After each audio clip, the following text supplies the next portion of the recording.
partir de agora você confere Papo com Elas, um programa feito por mulheres e para mulheres. Feliz Ano Novo!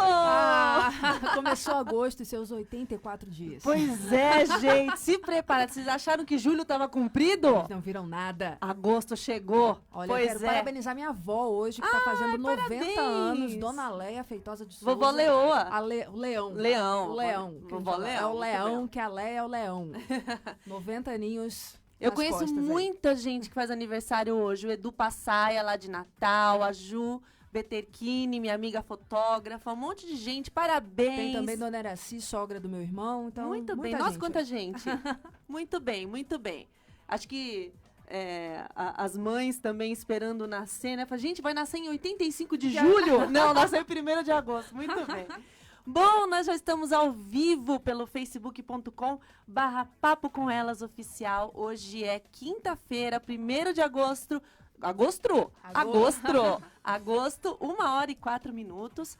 Nós também estamos no Twitter, @Papo com Elas, no Instagram, @Papo com Elas Oficial e no youtube.com/Papo com Elas Oficial, que é o nosso canal oficial do YouTube, né? Como já diz o nome, Papo com Elas Oficial. Bom, a gente está transmitindo esse programa agora ao vivo pelo Facebook, mas no YouTube não. No YouTube entra até o final do dia, então aproveita para visitar o nosso canal, se inscrever, clicar no sininho para receber as notificações cada vez que um vídeo novo entrar e aproveite a visita para rever todos os nossos programas desde lá a nossa estreia em janeiro.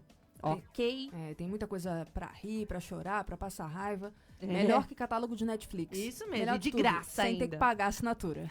Oli, e onde mais o pessoal que quer conhecer mais o programa pode assistir os nossos vídeos, né? Lá no nosso site, o papocomelas.com. É sem BR, estamos internacionais. Sim. www.papocomelas.com. Lá você revê todos os vídeos também, já desde o começo da nossa transmissão, além de ver matérias sobre comportamento, saúde, dicas de lazer. Aliás, foi numa dessas matérias que a gente acabou encontrando a nossa convidada de hoje sobre o tema tão legal que é o tema que agora, começando em agosto, não é, Lu? Pois é, hoje, 1º de agosto, nós estamos entrando no agosto dourado.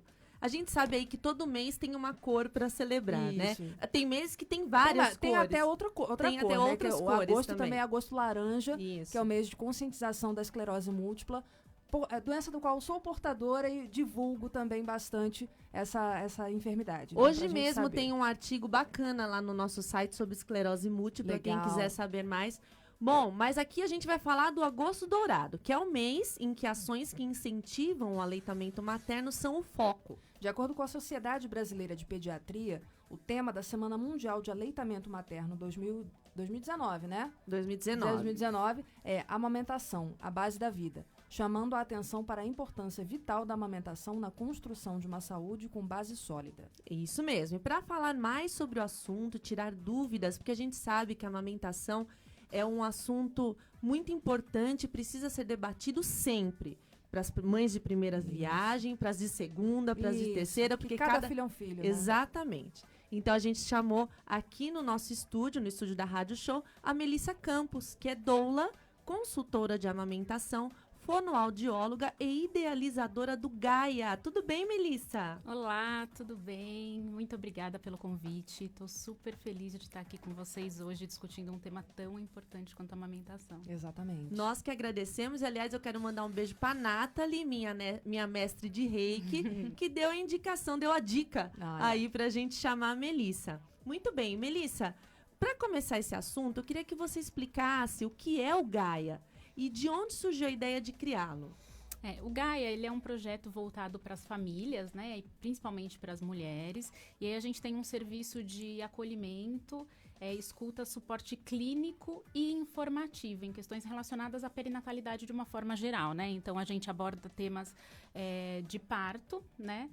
Então com a doulagem, por exemplo, oficinas, workshops, temas de parto e temas de amamentação, né? Então tem serviço de consultoria de amamentação, a gente promove workshops sobre temas relacionados com a amamentação, realmente para disseminar a informação relacionada a esse mundo perinatal aí. No Gaia tem formação de doula também? Não entendi. Não tem formação de Tá. doula, né? Eu, como doula, acabo promovendo alguns eventos educacionais para as famílias. Certo.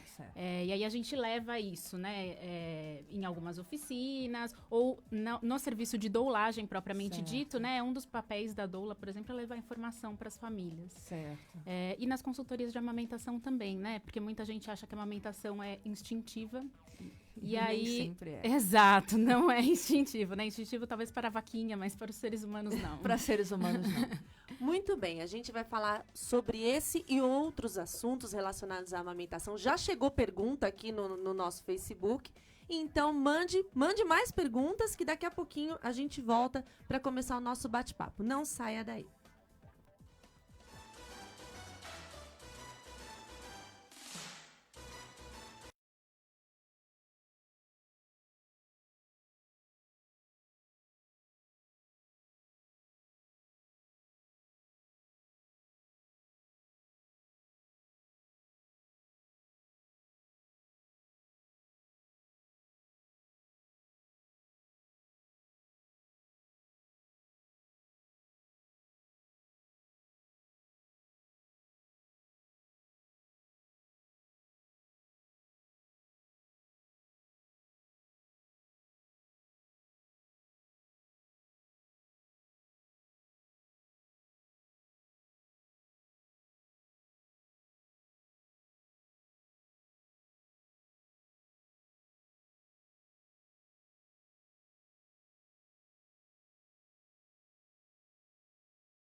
Papo com Elas Maternidade. Papo com Elas Maternidade.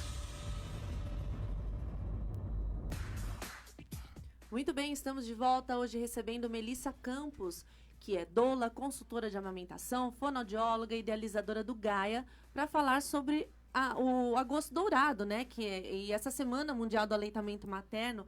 E já chegou, antes da gente começar aqui com as nossas perguntas, a Simone Valente, ela já fez uma pergunta aqui que é interessante, nem eu nem a Olivia sabíamos exatamente o que era, né? Faz aí, Oli, a pergunta. A Simone pergunta, que falou que o tema é super importante e aí pediu para a Melissa falar sobre amamentação cruzada e falando que é super perigosa e que nem todas as famílias sabem disso. Conta um pouquinho pra gente, Melissa, o que é a amamentação cruzada e por que é tão perigosa? A amamentação cruzada é quando uma outra pessoa, que não a mãe daquela criança, né, amamenta aquele bebê. Então, vamos supor o caso de a prima que amamenta o bebê de alguém, né?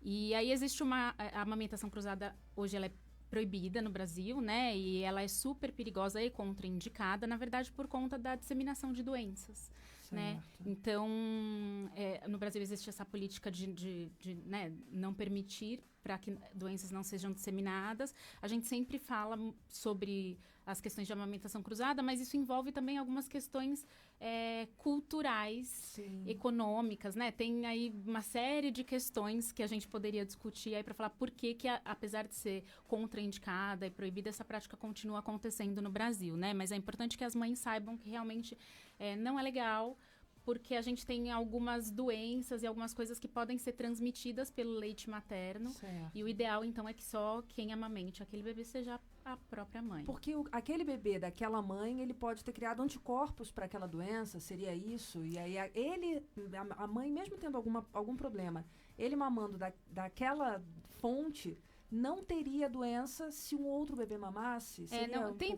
Tem uma questão mais de controle mesmo, de disseminação de patologias, certo, né? Então, uma vez que a gente não tem o controle daquele leite que está sendo fornecido para o outro bebê, né? É interessante que a gente não faça essa troca, digamos. E é legal, Melissa, a gente falar que não tem nada a ver com a questão do banco de leite. Nada a ver com a questão do banco de leite. Ele é pasteurizado, existe uma série de tratamentos que é feito no leite, que é levado ao banco de leite, que aí, mas é amamentação cruzada também, porque eu tô com leite de outra mãe. Não. É outro, tem um tratamento pro leite para que ele seja seguro para aquela criança tomar. Super importante você tocar nesse ponto, né? Porque os bancos de leite, sim, né? A criança tá tomando um leite que foi ordenhado de outra mãe, mas que foi pasteurizado. Então, ele passou por um processo para que ele possa ser oferecido para outros bebês, né? É diferente de quando eu estou oferecendo diretamente o leite de uma outra mãe para um bebê. Muito legal. Muito bem. Bom, respondida a sua pergunta, se qualquer outra dúvida, você já pode deixar aí nos nossos comentários que a gente faz para a Melissa, e quem quiser também participar, tirando dúvidas e até compartilhando histórias, né, Oli? Que a amamentação, assim, eu vou contar a minha daqui a pouco. Estamos todas no mesmo barco, né? É novidade para todo mundo, mesmo para quem já é mãe, tem um segundo, terceiro, quarto filho, é diferente. Cada filho é assim como cada gravidez é uma gravidez, cada amamentação é uma amamentação também. Mas, Melissa, no modo geral, o que uma mãe precisa saber para amamentar? Acho que, primeiro de tudo, assim, as mães precisam ter informação, né? E ter acesso à informação de qualidade. Então, se a gente for pensar lá na época da gravidez, o ideal seria que as mães se informassem a respeito de livre demanda, por exemplo, que é um ponto super importante, né? Para a manutenção da amamentação, principalmente aí no começo dessa jornada de amamentação. Sobre os aspectos que podem interferir na amamentação. E sobre o quanto a rede de apoio, que é inclusive o tema da Semana Mundial de Aleitamento Materno desse ano, né? O quanto a rede de apoio é importante para que as mães possam levar com mais tranquilidade esse processo de amamentação, né? Porque é uma responsabilidade coletiva, não é uma responsabilidade só daquela mãe. Não, é muito legal você falar isso, porque assim, antigamente a gente tinha famílias grandes em que tinha aquele auxílio, né? Tinha a mãe, tinha a tia, a madrinha que estavam auxiliando aquela mulher que acabou de ter o bebê. Hoje em dia as famílias mais reduzidas, pessoas que às vezes moram longe dos familiares, né? Foi morar em outra cidade, em outro estado, acaba se vendo sozinho naquela aventura que é ter um primeiro filho ou um outro filho, e aí essa rede de apoio é bastante importante para que ela veja, não estou sozinha, e se eu tiver alguma dúvida eu posso ter com quem contar. Bacana você falar isso. Isso. Por isso que uma das coisas que a gente promove lá no Gaia, né, são encontros entre mulheres, justamente para que essas mulheres tenham esses laços com outras mães que estão passando pelo mesmo momento, né, e possam trocar experiências. E aí a gente, lógico, sempre leva informações baseadas em evidências científicas, né, sobre como realmente dar conta de todo esse turbilhão de coisas que acontece aí assim que um bebê nasce, né, entre elas a amamentação. Exatamente, mas eu acho importante a gente dizer também que, assim, muitas mulheres, elas, como até a Melissa já havia falado, e a gente sempre fala isso aqui, né, Oli?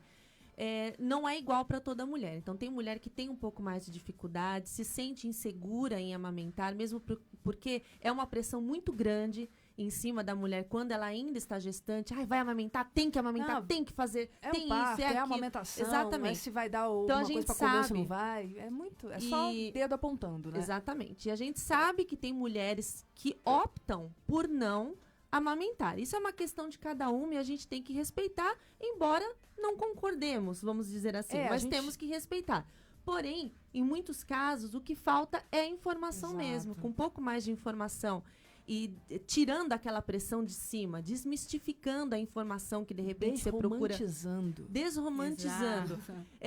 Tirando o palpite da vizinha, da prima, da irmã, a pessoa pensando pela cabeça, procurando as informações nos lugares corretos, de repente ela até veja que não é um bicho de 7 cabeças e apesar das dificuldades tem como fazer e fazer bem. Não é isso, Melissa? Exatamente. Então, existem algumas coisas que realmente podem interferir na amamentação num primeiro momento, né? Então, existem algumas questões, anatômicas e funcionais, por exemplo, né? Então, a gente sempre brinca que a amamentação tem um conceito de chave e fechadura, né? Então, é a boquinha daquele bebê com aquele seio daquela mulher. Então, o mesmo bebê com uma mesma configuração anatômica em uma mãe pode dar super certo e se o peito fosse diferente, não. Enfim, então, é aquela dupla, né? Então, a gente sempre tem que olhar de forma individual para cada uma dessas duplas.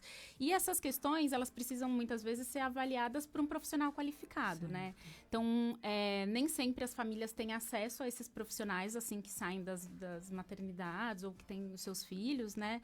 É muito legal divulgar que os bancos de leite, eles fornecem um serviço de orientação que é gratuito. Então, é importante que todas as mães saibam onde procurar esse apoio também, né? Então, existe a consultoria de amamentação, existem profissionais que podem dar esse apoio na casa das mulheres, mas existem os bancos de leite também, que também estão super qualificados para fazer esse tipo de abordagem e orientação, avaliação e encaminhamento, se necessário, né, para algum outro tipo de serviço. Aí, além das questões anatômicas, né, a gente se depara aí com as questões de como são feitas as propagandas de leite artificial hoje. Então, é claro que o leite artificial, ele ajuda muito, quando não existe uma outra opção, mas até chegar nele a gente tem muitas outras opções. E é essa informação que muitas vezes as mulheres não têm, né? E acabam indo direto para essa opção.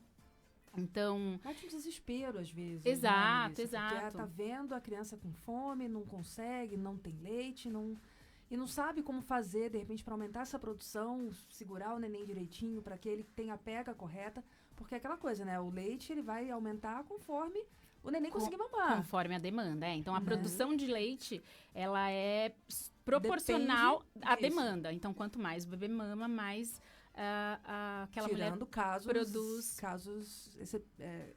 Algumas exceções de problemas de saúde, aí é outra história, mas de um modo geral... Normalmente é assim. É claro que mulheres e bebês duplas, né, que tenham alguma questão funcional ali na amamentação, então que a pega não está correta, e de repente existe alguma questão de né, então freio lingual encurtado, por exemplo, vai fazer uma má estimulação durante a amamentação.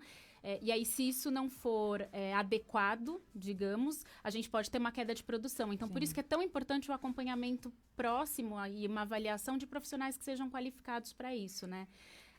Muito legal. E assim, a gente quer saber, você falou, né, que a mãe precisa ter algum preparo, na verdade o neném precisa saber. Qual o preparo para conseguir amamentar? Qual seria o mundo ideal para conseguir amamentar um bebê. Diferente do que um monte de gente fala, ouve por aí, né? A gente não tem nenhuma preparação física, então não Fala precisa. que antes, já, enquanto tá gestando, botar o seio no sol para Então, engrossar exato, o mamilo. exato. Fazer massagem, passar escovinha, escova de dente. Tem mamilo pra dentro. E aí, neném, eu digo que meu mamilo era pra dentro e o seio que minha filha mais gostava de mamar Era aquele, era né? aquele. Então, Exatamente. Era o que ela dava mais jeitinho pra ela se encaixar. Não tem nenhum tipo de preparação física, né? Então, a gente ouve aí, às vezes, né, o palpite da vizinha, da tia, de que, não, esfrega a bucha, esfrega a ponta da toalha, põe o peito no sol. Nenhuma dessas coisas é indicada. Não tem nenhuma comprovação de que essas coisas, ou de que colocar algum tipo de apetrecho para protuir o mamilo que é invertido, por exemplo, né? Nenhuma dessas coisas é indicada. A maior preparação mesmo é você entender como acontece esse processo da amamentação, né? Entender que ele não é uma coisa puramente mecânica, que o ser humano, para amamentar, ele depende muito das questões sociais e psicológicas também, então por isso que não é instintivo, né? Porque diferente dos animais que, né, assim, só põe, não, colocam lá e aí assim, não deu certo a amamentação da vaquinha, ela tipo chuta o bezerrinho e amamenta o outro, né? Com a gente as coisas não funcionam assim, né? Vai mamar no Exato. seu pai, não tá dando certo, não dá certo, né? Não dá, Exato. pô. Então, por isso que é importante as mães entenderem aí o que vai acontecer assim que esse bebê nascer, né? Então, saber sobre o puerpério, saber sobre baby blues, saber que lá na hora ela vai ter dúvidas, mas ela tendo uma rede de apoio, isso fica mais tranquilo, né? Ela se sente mais segura. Saber que a amamentação é um ato aprendido. Sim. E que ela vai aprender com aquele bebê a amamentar e aquele bebê vai aprender a mamar com ela. Então, não é aquela conexão mágica, né? Que assim, o bebê nasce, vai para o peito Não é um E filme. mama Nossa, litros e mama. litros de leite, Só né? jorra, Gente, parece não é um assim. chafariz. Exatamente. Não é assim, Então, não é assim. acho que tendo esta consciência e sabendo que se alguma coisa sair do previsto, Fora do pensado. fora do que ela imaginava, que ela tenha onde procurar informação, né? Que existem profissionais que podem auxiliá-la nessa busca aí pela amamentação. Muito legal. Muito bom. Bom, a gente vai continuar a falar disso, a gente vai entrar agora num comercial, a gente vai continuar a falar disso, daqui a pouquinho a gente volta. Quem quiser, manda perguntinha pra nós, que vai tocar, vamos ver aqui, daqui uns 4 minutinhos a gente volta, certo, É isso aí. Dá tempo, né? De pensar numa pergunta bem bacana e tirar todas as dúvidas. Exatamente. Então, não saia daí e a gente já volta.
Quem tá acompanhando a gente pelo facebook.com/papo com elas oficial conseguiu ainda ouvir o finalzinho da guitarra do Brian May.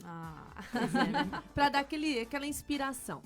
Bom, estamos de volta hoje recebendo Melissa Campos para falar sobre a Semana Mundial do Aleitamento Materno, sobre a amamentação em geral.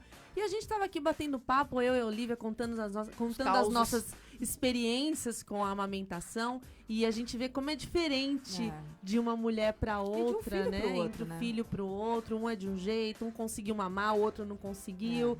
Produziu bastante leite para um, para o outro já não teve tanto. Então existe mesmo uma série de fatores que podem interferir. E eu aproveito para fazer essa pergunta para Melissa. A gente já começou até a falar um pouquinho sobre isso, mas agora, de outro ponto de vista, Melissa, do ponto de vista mecânico mesmo, o que pode atrapalhar a amamentação?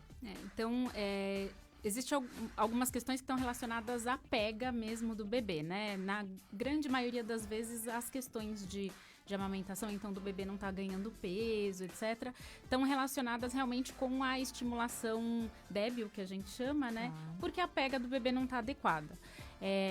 E aí isso um profissional consegue auxiliar, né? Então, eu comentei agora há pouco sobre o freio lingual encurtado, por exemplo, ele pode ser uma questão, porque aí a língua do bebê acaba não fazendo a movimentação adequadamente, né? E estimulando o seio da mãe do jeito que deveria estimular, que precisa ser estimulado. E aí também, então, a saída do leite pode ser diminuída por conta dessa estimulação que não é feita da maneira correta. Existem as questões motoras mesmo, né? Então, questões de tônus muscular, por exemplo, do bebê, podem interferir. No caso de bebês sindrômicos, por exemplo, né? A questão do tônus muscular é uma questão importante em algumas síndromes. Tem outras questões sindrômicas, né? Como a gente estava comentando agora sobre a fenda palatina, por exemplo. Então, que é uma questão que pode interferir também na amamentação, né? Porque esses bebês, eles não conseguem fazer pressão para mamar, por exemplo. E aí, assim, poderia... Tem infinitos motivos aí, né? Mas eu acho que o mais importante de tudo é as mães saberem que muitas vezes é apenas uma questão de adequação de pega. A grande maioria das vezes é uma questão de adequação de pega. E assim que o neném nasce, a boquinha dele é super pequenininha, né? E aí, assim, com a descida do leite, né? A pojadura, que a gente chama de descida do leite, fica aquele peitão e aquela boquinha. Então, assim, é difícil pro bebê também, né? Fala, meu Deus, que isso? Uma bola aqui em cima da minha cara. Exato. Por isso que dizem que o bebê recém-nascido, ele olha pra mamãe e vê um peito, né? Por isso, ele não consegue ver o rostinho da mãe, ele vê o peito da mãe. Exato. Então, muitas vezes tem a ver com a questão, assim, do manejo mesmo pra amamentação, né? Então, uma mãe que tem um seio muito grande, por exemplo, né? Às vezes, sustentar aquela mama também pro bebê mamar e ficar sustentando com a mão pode ser difícil. Então, a gente pode auxiliar, né? Às vezes tem, alguns apetrechos que a gente pode ajudar pra mãe sustentar a mama pra manter essa amamentação. Como eu consigo fazer com que o mamilo fique de uma forma mais confortável ali dentro da boca do bebê, principalmente nesses primeiros dias, né? Em que o peito tá ali cheião, né, da descida do leite. Então, que são questões de ajuste ali que a mãe vai aprendendo ali conforme vai amamentando mesmo, né? E que quando ela tem dificuldade, ela pode procurar a ajuda de um profissional para auxiliá-la. Muito legal. Agora, eu acho que uma dos obstáculos principais da amamentação é a licença maternidade. Totalmente. Chegou naquele período... nem todas as empresas oferecem o período de 6 meses. Isso. Aliás, nem todas as mulheres conseguem emendar férias, tal, para ficar o tempo que é recomendado, né, pela Associação Brasileira de Pediatria, que são 6 meses de amamentação. E aí, as mães acabam desistindo, até porque... Até tentam tirar com a bombinha, mas também tirar com a bombinha também não é uma coisa tão fácil assim. Eu nunca consegui, a Oli disse que conseguiu, mas eu tentei... A mecânica, manual, não consegui, virei de ponta cabeça e não saiu o leite na bendita da bombinha. Porque é diferente a pega, né? A puxada é diferente do que fosse um bebê. Sim. Então não estimula tanto também como se fosse o bebê mamando, né? Até algumas mães às vezes procuram e falam: eu não tenho leite porque eu tô colocando a bombinha no peito e não tá saindo nada. E a gente sempre fala: o bebê mama de um jeito e estimula o seu seio de várias formas, né? Com sucção, com movimentos de língua. A bombinha é só a sucção. Então, é menos leite que sai, é diferente. A quantidade de leite que sai com a bombinha não é parâmetro de produção de leite, por exemplo. Mas né? e aí, como é que fica, então, a amamentação, Melissa, com o final da licença maternidade? Então, Como que dá para a mulher se adaptar? Hoje no Brasil, então, a gente tem a licença maternidade de 4 meses e algumas empresas, que são as empresas cidadãs, elas prorrogam essa licença por 6 meses, né? O que a gente preconiza aí, que todos os órgãos competentes falam, é da gente manter a amamentação exclusiva até o 6º mês.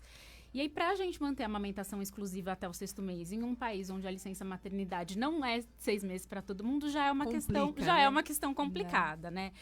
A gente sempre orienta as mães que podem, né, e que têm a licença maternidade, porque a gente também tem uma questão aí cultural das mães que não têm a licença, né, de que são as trabalhadoras liberais aí, que não têm trabalho formal, mas para as que têm, para procurarem antes do término da licença informação sobre como manter a produção durante o período, né, durante o retorno ao trabalho, como fazer o estoque de leite materno para esse retorno ao trabalho, como fazer a ordenha com a bomba, então como utilizar a bomba, como fazer o armazenamento desse leite, né, que são questões importantes para depois ela poder oferecer esse leite para o bebê.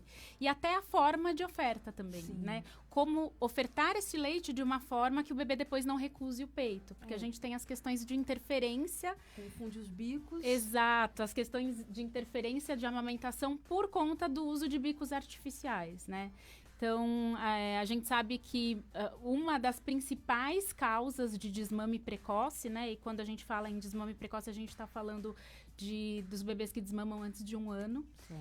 Uma das principais causas é a introdução de bicos artificiais. E aí, quando eu falo bicos artificiais, estou falando mamadeira, chupeta. Porque a estimulação, né, o tipo de sucção, estimulação que o bebê faz nos bicos artificiais, seja ele mamadeira ou chupeta, é completamente diferente do que ele faz no peito. Não tem um esforço na mamadeira, ele não precisa fazer aquele esforço para puxar, porque vai gotejando. E o próprio sozinho, movimento né? é diferente mesmo, né? A movimentação de língua é diferente, a quantidade de movimentos que ele faz, então... tem movimentos de mandíbula que ele faz no queixo, que ele faz no seio, que ele não faz na mamadeira. E aí, assim, quando você apresenta essas duas formas pro bebê, pode ser que o bebê opte por, então eu aprendi a mamar assim na mamadeira e passe a recusar o peito. Isso é super comum. Então, a gente vê várias mães, às vezes, e aí por isso que a gente insiste tanto na questão da disseminação da informação, né? Porque uma coisa é a mãe que não quer amamentar e optar por dar mamadeira e tá ciente dos riscos, ou que quer amamentar e aí ela optou por dar a mamadeira e está ciente dos riscos também, ok. Uma outra coisa é a mãe que quer muito amamentar e aí ela oferece a mamadeira para aquele bebê e ela não sabe que aquilo pode causar uma confusão de bicos e uma confusão de fluxo também, né? Porque o fluxo de leite no peito é completamente diferente do fluxo de leite na mamadeira. E aí, depois que isso acontece, aí de repente o bebê desmama precoce, ela fala, putz, eu não sabia que ele podia desmamar porque eu oferecia a mamadeira, né? Então, a gente toca bastante nesse ponto, assim, sempre que a gente faz alguma coisa educacional aí para as famílias, a gente toca nesse ponto, porque não é uma coisa que é difundida. E a gente culturalmente aprende, né? A mamadeira virou, inclusive, símbolo de chá de bebê, né? Porque culturalmente a gente aprende que essa é a única forma de oferta de leite para os nossos filhos. E não é. A gente pode oferecer de outras formas, de formas seguras para o aleitamento materno, por exemplo. E é legal, Oli, porque cai naquilo que você falou, a questão da culpa. Exato. A mãe não sabe que talvez oferecendo o bico artificial, ela vai tirar o estímulo do bebê querer pegar o peito, e aí ele acaba preferindo a mamadeira e ela se culpa porque por ela aquilo, fez por não ter isso. conseguido estender Exatamente. a amamentação por mais tempo. Mas assim, são coisas que assim, a informação... A gente sempre fala que a educação salva vidas. Exatamente. A educação, no caso, salva a amamentação, né? Porque a informação sobre os riscos que tem da confusão do bebê, assim, até porque é um bico diferente, é mais fácil de sair, ele vai ter menos esforço, para ele vai estar melhor. Então, eu tô tendo mais leite, mais rapidinho, tô matando rápido minha fome. Por onde sai mais fácil para ele vai pegar. É. Eu lembro que quando a minha filha entrou na escolinha, eu tive esse medo também, e aí eu optei por um bico um pouco diferente, não era aquele bico mais pontudinho, era um bico mais chatinho, E quando ela entrou na escolinha, ela não queria nem tomar desse jeito. E aí, era a dificuldade, eu ficava esperando por ela na parte de fora, assim, vendo se ela ia mamar, se ela ia conseguir mamar. E ela não mamava no copinho, porque pra ela aquilo era diferente, então ela demorou quase uma semana, quase 15 dias, pra entender que dali também saía leite. Saia leite. Pois Tem essa questão também, né? E aí ela conseguiu, ela era um bico diferente, era um copinho diferente, então dali ela conseguia tomar. E em casa, né, quando a gente estava junto, ela tomava de mim. Então a gente conseguiu manter por um bom tempo, porque assim, eu fui tentar não deixar tão fácil para ela também. Eu acho que isso ajuda a gente. Mas olha, manter você um vê pouco. que curiosidade, né? O Davi, meu filho, ele não mamou no meu peito, ele não conseguiu pegava errado, no fim eu acabei ficando doente e ele desistiu. Sim. E ele não tomava mamadeira, ele tomava leite no copo. Com Olha lá. meses, eu tinha que dar ele sentadinho com o copo, ele não pegava mamadeira de jeito algum. Olha só. Então vai entender, né? O que passa na cabeça do cidadãozinho, né? Mas sabe que é muito legal você ter tocado no ponto do copo, porque é assim, a forma mais segura de ofertar leite para um bebê. E aí qualquer bebê que pode receber alimentação por via oral, tá? Então, inclusive, bebês prematuros, nas UTIs. A forma segura para amamentação, né? Então, que eu não vou interferir na pega desse bebê posteriormente, é justamente a oferta no copo. Olha, você vê que interessante. Ele foi a escolha dele. Foi a escolha. Eu tentei, viu? Tentei um monte de mamadeira lá, porque assim, eu nunca imaginei que uma criança de 3 meses, 2, 3 meses, fosse querer, né? Falar assim, não, mãe, por favor. Apesar que assim, né? Que eu sempre falo, hoje ele tem 8 anos, ele parece um velhinho de 90. Ah, igual minha filha. Então, assim, com 2 meses ele tinha uns 45. Era bem por aí, então eu já entendi qual é a dele. E, Melissa, quanto tempo dura uma mamada? A gente tem que acordar o bebê pra mamar? Tem sempre aquele mito, não, você tem que amamentar de 3 em 3 horas. Tem se o bebê muita não regra, acordar, né? Você vai e acorda ele, porque senão ele não tá mamando o suficiente. Não, a gente vem com essa cultura do dar Nossa, de mamar de é uma 3 regra, em 3 horas, aham. né? Mas essa cultura, na verdade, é uma cultura do leite artificial, né? Que é o Sim. tempo que o leite artificial digerir. demora para ser digerido. A grande verdade, e super importante que as mães na gravidez já saibam disso, é que os bebês, eles não têm muito um reloginho para mamar. Eles mamam a hora que eles têm fome. E muito provavelmente eles vão ter fome antes desse tempo aí que as pessoas imaginam que são essas 3 horas, né? Então, vai ter bebê que vai ficar mais pendurado no peito, vão ter mamadas mais longas. Não existe um tempo médio de mamada, né? Lógico que a gente sempre fala de mamadas muito curtas, assim. Então, o bebê não ficou 2 minutos no peito. Não, então vamos ver o que está acontecendo. Ou também das mamadas muito longas, né? Porque, assim, tá 1 hora no peito e tá sempre, assim, o padrão é esse, né? Às vezes tem alguma questão também de, talvez a estimulação, né, que ele tá fazendo ali no peito não tá sendo tão eficiente, por isso ele precisa ficar mais tempo no peito para conseguir tirar a quantidade de leite que ele precisa. Mas assim, também não tem um tempo médio. E esse tipo de coisa, quando é muito curto ou quando é muito longo, a mãe vai sentir, porque é bem fora da curva, né? Mas não tem. Pode ser que o bebê mame um pouquinho e durma. Assim, um ótimo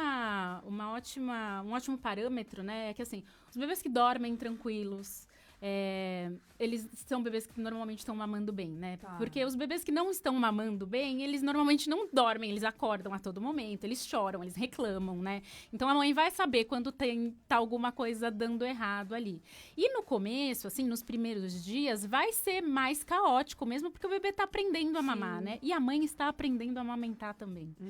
Então, tem esses dias aí de adaptação que o ideal é que as mulheres estejam preparadas e com amigos, rede de apoio, né? Pessoas que não estão ali só para dar palpite, mas estão ali para apoiar essa mulher, empoderar e falar: você vai dar conta, eu sei, assim mesmo, né? E que vá lá levar comida para ela, porque sabe que ela tá ali enlouquecida. Exatamente. Né? E vale lembrar que, assim, a gente, quando a gente se torna mãe, a gente, né, e quer amamentar, então você tá lá, não, eu vou fazer de tudo. Na segunda vez que você levanta durante a noite, você já quer chorar, você quer ligar pro grupo de apoio, falar, pelo amor de Deus, essa criança, o que eu vou fazer? Tá? Eu sei que eu ficava assim meio mesmo. sonâmbula, às vezes, assim, eu pegava minha filha, teve uma vez que foi uma cena que foi muito engraçada, que eu tinha acabado de oferecer o seio pra ela mamou e tal, botei ela no berço, aí eu cheguei na minha cama, botei ela na cama de novo, e aí fui apalpar, não tinha o neném, eu falei, gente, cadê essa filha? Caiu no chão.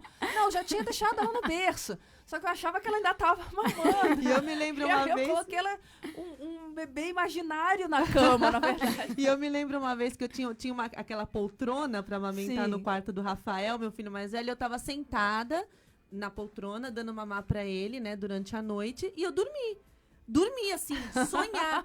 Quando eu acordei, ele tinha largado no meu peito e estava olhando pra minha cara. Assim, oi?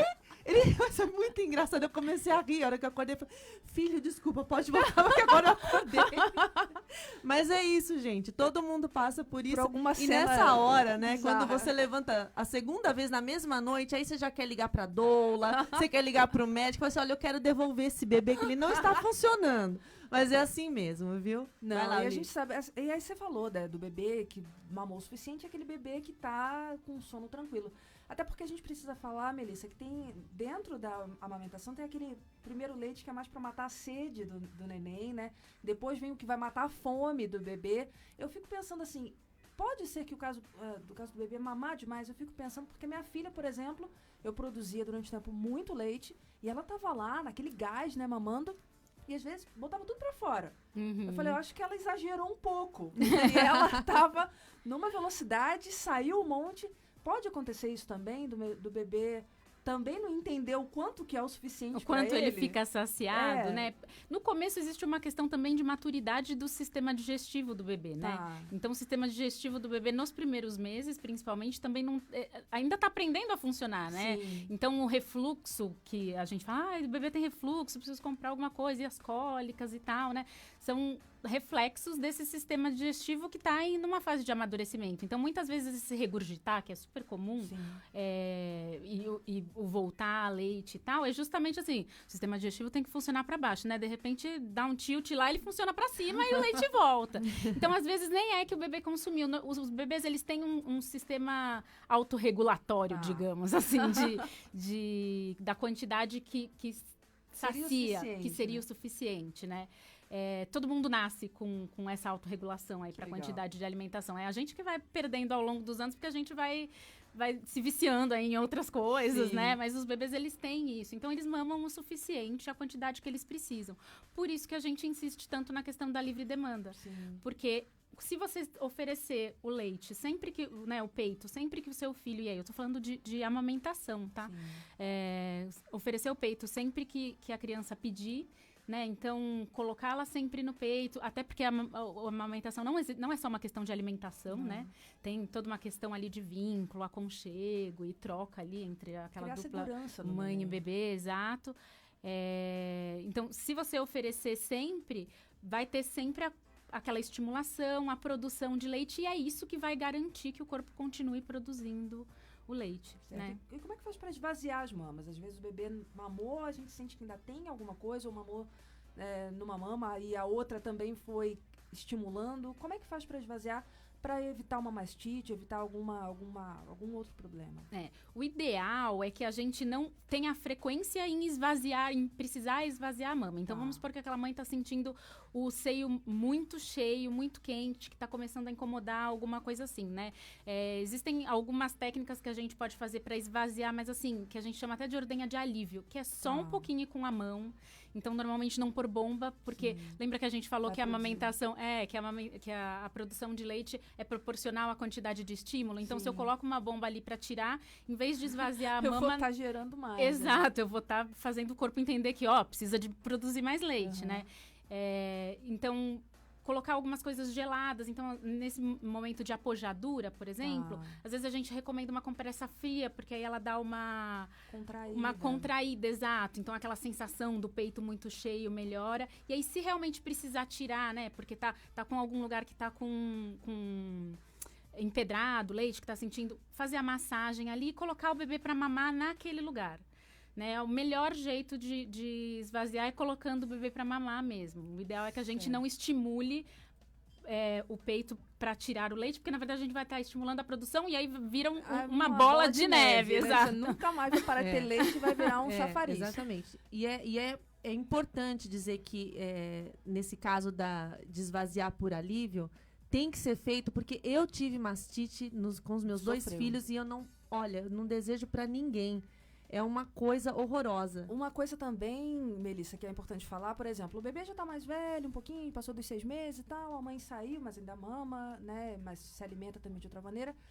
A mãe saiu, tomou alguma coisa. É importante também descartar esse leite, porque ele pode estar carregado com álcool também, desse primeiro leite. É claro que depende bastante da quantidade de álcool, né? Tá. Tem alguns estudos aí recentes de que precisaria-se de muita quantidade. O Carlos Gonzalez, inclusive, que é um pediatra e escritor, fala um pouco disso, assim, que existe uma quantidade, precisaria de muita quantidade de álcool para que esse álcool passasse para o leite. No entanto, o que a gente recomenda é que, assim, você tomou uma latinha de cerveja, por exemplo, ok, mais que isso, o ideal é que você não amamente, né? Mas, assim, além da questão da amamentação, né? Você se embriagar, tem uma questão de como é que você vai cuidar daquela criança também. Vai dormir em cima da criança. Melhor evitar. Melhor não. Melhor, na dúvida, não. Sempre. Sempre não. É isso aí. A gente fala, um filho é diferente do outro, né? A gente sabe que um filho mama, de repente o primeiro mama, o segundo não mama. Como é que a gente faz nesse caso, Melissa? Como é que a mãe se vira nisso? Eu acho que tem uma questão importante que vocês até comentaram das histórias de vocês, né? Do quanto é diferente. Sim. E o quanto, às vezes, a gente cria expectativa de como vai ser um maternar baseado em como a gente foi mãe, né? Do primeiro filho. E, realmente, todo filho vai ser diferente. Tem a questão de, né? Aquele bebê com aquela anatomia de boquinha e de língua e de como que vai ser aquela pega daquele bebê. Tem a questão da expectativa que a gente gera, às vezes, em torno de uma amamentação ideal. Então, o meu primeiro filho eu amamentei exclusivamente até os 6 meses, e amamentei 2 anos, e foi tudo lindo e tal. E, de repente, com o segundo filho não é assim, e a mãe se sente culpada por isso, né? Então, é importante também, às vezes, a gente tentar... não colocar o sucesso da amamentação só em quando a amamentação é exclusiva e, assim, tudo que está escrito lá no checklist da mãe maravilhosa.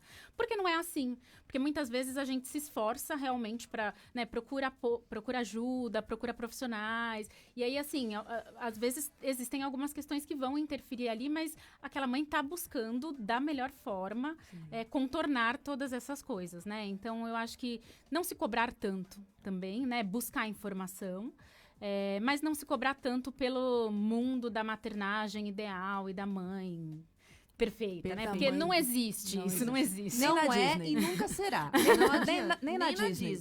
Que muitas são até órfãs, as princesas lá. Exatamente. Então, assim, mas isso é assim, a gente idealiza muito, né, quando a gente tá grávida pela primeira vez. Até por ser novidade e tal. Isso. Então, assim, não é perfeito e nunca será. Já põe isso na tua cabeça. Se permita, né, tentar e errar, Exato. porque é isso que te faz Humana. especial e a mãe ideal pro teu filho, a mãe que teu filho precisa. Exatamente. Melissa, nós chegamos ao fim do programa. Não acredito! Não falei pra você que passava rápido demais? Bom, primeiro eu quero agradecer a sua participação, o esclarecimento de dúvidas, muito obrigada. E eu queria que você deixasse os seus contatos para quem quiser conhecer um pouco mais do seu trabalho, por favor. Então, quem quiser pode seguir a gente nas redes sociais, né? Então, no Instagram é o Gaia_parto e amamentação. No Facebook é o Gaia.parto e amamentação. Ou entre em contato diretamente comigo, né? Meu telefone é o 011 98401 0412.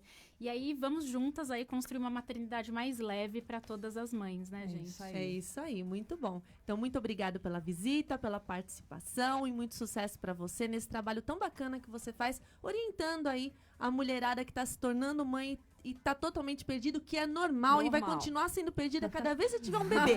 Spoiler, né? Spoiler. Obrigada, gente. Muito obrigada. Obrigada por terem me chamado. Gostei muito de estar aqui com vocês hoje. Obrigada, Melissa. Oli, a gente se vê amanhã. É isso aí, o Papo com Elas volta amanhã, 1h. Amanhã é Papo Cabeça. Opa. E a gente vai conversar um pouco, porque a gente nem conversou essa semana. A gente não quase se falou, nada, quase, né? Quase nada. Bom, um beijo pra vocês que acompanham, todo mundo que acompanhou a gente aqui pelo Facebook, que mandou perguntas, que mandou beijos. Um beijo a todos. Muito obrigada pela companhia. E amanhã a gente se vê às 13 horas em ponto. Então, até lá. Você conferiu o Papo com Elas, diariamente a partir da 1 da